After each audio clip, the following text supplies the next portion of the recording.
Uya Kuya carikan jodoh untuk Fahmi Husaini, biaya pernikahan akan ditanggung. Di tengah insiden pilu yang dialaminya, Fahmi Husaini, suami yang ditinggal istrinya, Anggi Anggraini kabur ke mantannya, kini justru dapat rezeki domplok, di mana ia dicarikan jodoh oleh artis Uya Kuya hingga biaya pernikahannya pun akan ditanggung. Diketahui baru-baru ini Fahmi Husaini dan ibunya Enci hadir di podcast Uya Kuya menceritakan kisah pilunya ditinggal istri kabur sehari setelah akad. Setelah menceritakan kisah pilu yang dialami Fahmi ini, Uya Kuya pun berinisiatif mencarikan jodoh untuk Fahmi Husaini.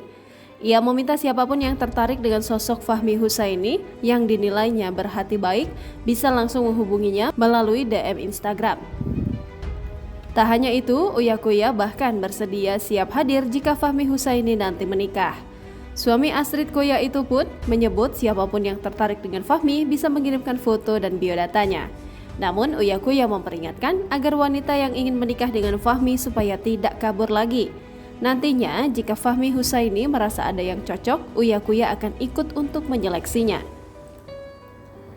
Lebih lanjut, Uya Kuya menegaskan jika Fahmi Husaini menemukan jodohnya di bulan Juli ini, maka dirinya bersedia akan membiayai resepsi pernikahan Fahmi. Mendengar itu, ibunda Fahmi Husaini, Encih, langsung mengucap syukur. Ia menyebut bahwa Fahmi Husaini adalah anak yang paling sayang dan tidak pernah marah dengan orang tuanya. Mendengar itu, Uya Kuya merasa kagum karena ada anak lelaki zaman sekarang yang masih dekat dengan ibunya. Jangan lupa subscribe, share, komen, dan like ya.